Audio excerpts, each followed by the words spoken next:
My question is to the Prime Minister. Does he still expect that the vast bulk of New Zealanders won't be worse off under his proposed increase to GST?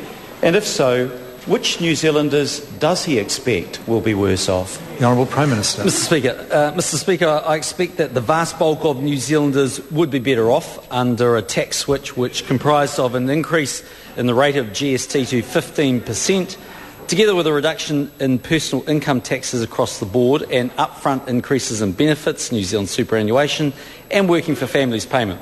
If the government cannot achieve that, we would not increase GST. The member will have to wait until the budget, however, for confirmation of any tax switches, let alone the details of its effect.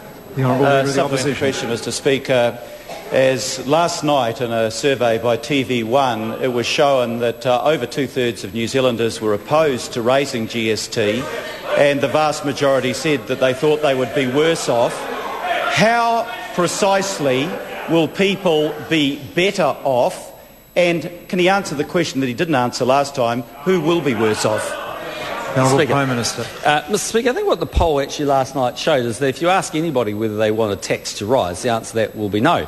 Just in the same way as if you ask them in isolation whether they want income taxes to fall, the answer will be yes. When you ask them about the package, the message that we're getting pretty clearly from New Zealanders is they're looking forward to that, and that's why the party vote numbers were so strong in that poll for the National-led government.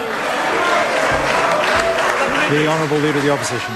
Mr Speaker, does he accept the recent estimate by Westpac that with his increase in GST, inflation will hit almost 5% next year, and also their view that this will damage growth, not assist it? The Honourable Prime Minister. Mr Speaker, well, in terms of the latter point, absolutely not, because the advice we've received about the overall economic benefits of the package are strongly support a move away from taxing income at such a high rate and taxing consumption at a higher rate. Secondly, Mr Speaker, there will be a one-off effect if prices rise by 2.2%. The estimate from Treasury that I last saw in a document was about a 2% increase. It's a one-off, just like it was in 1989 and 1985 when the then Labor government increased GST. Chris Tremaine.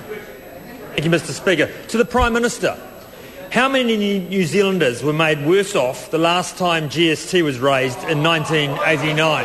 Speaker. The Honourable Prime Minister. Mr Speaker. Point of order. Order. A point of order has been called. The Honourable Trevor Mallard. Mr Speaker, it's just a point of order is being heard. Pretty simple question of responsibility. That was not dressed up as a report, or it was a matter for which I don't even know if the Prime Minister is in the country, but he had no responsibility for it.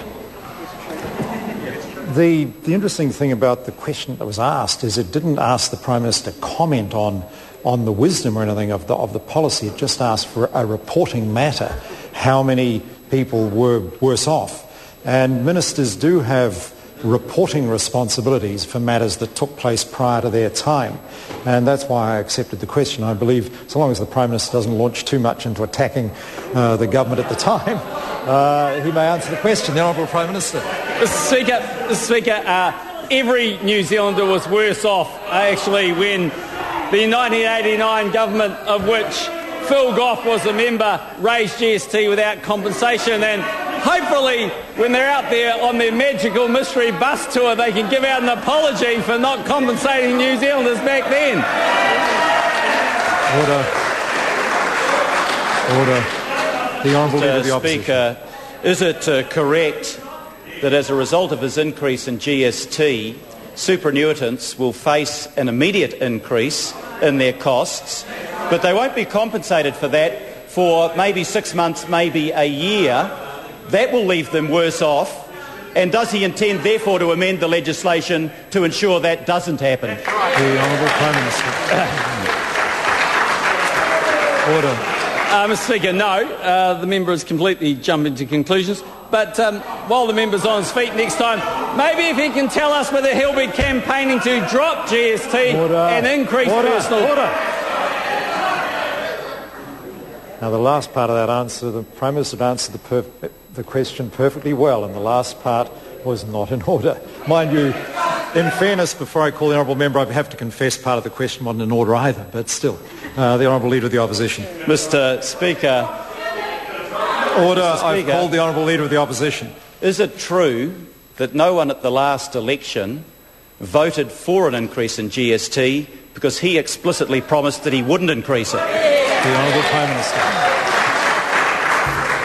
Speaker, no one at the last election voted for National to increase taxes to cover the deficit. We're not doing that. The Honourable Leader of the Opposition. He believes that. Mr.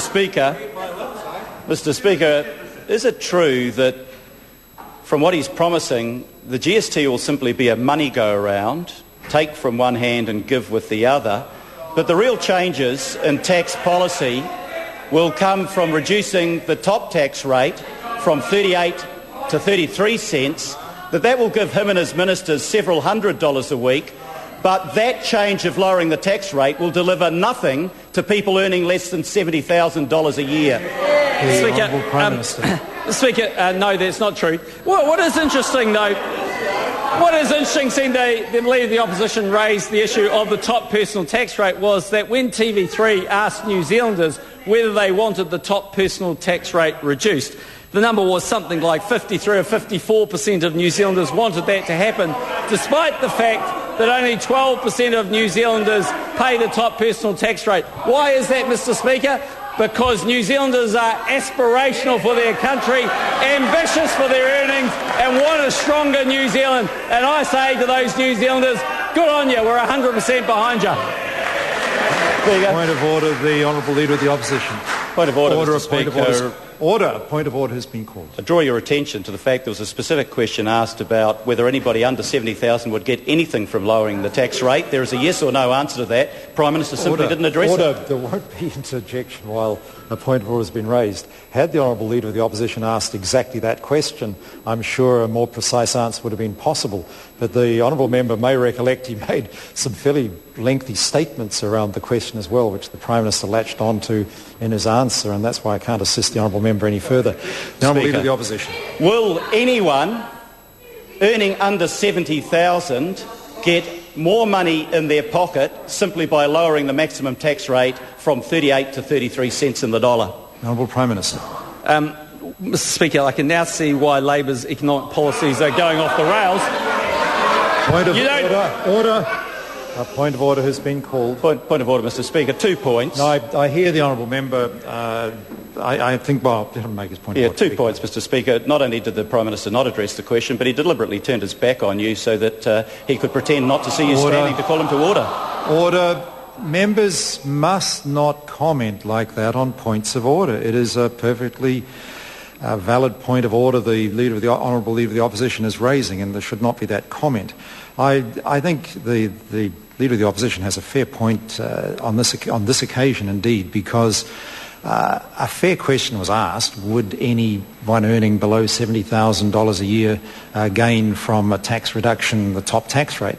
And instead of answering that question, the Prime Minister launched straight into something to do with the Labour Party, which I'm not sure is really a fair way to, in fact, I'm quite sure it's not an appropriate way to answer that question, and I think the House would appreciate and answer the question, the Honourable Prime Minister. Mr. Speaker, let's assume that the Leader of the Opposition knows something about tax scales. He will know that the top... He'll know that... Order. Point of order has been called. You know what the point of order is.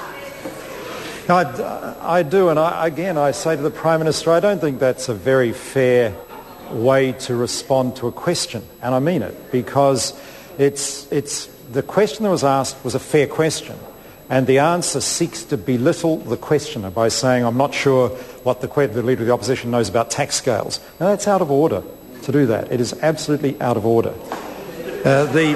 The Honourable Prime Minister, in answer to the question. Mr. Speaker, people under 70,000 certainly will get a tax cut. Rahui Katane. Speaker. Of point of order, the Honourable Leader of the Opposition. Once again, as you pointed out, the question was very specific. The question was, would they get any benefit from the top tax rate going from 38 to 33? I put it to you, Mr. Speaker, that the Prime Minister is deliberately evading that question and not addressing it. Order.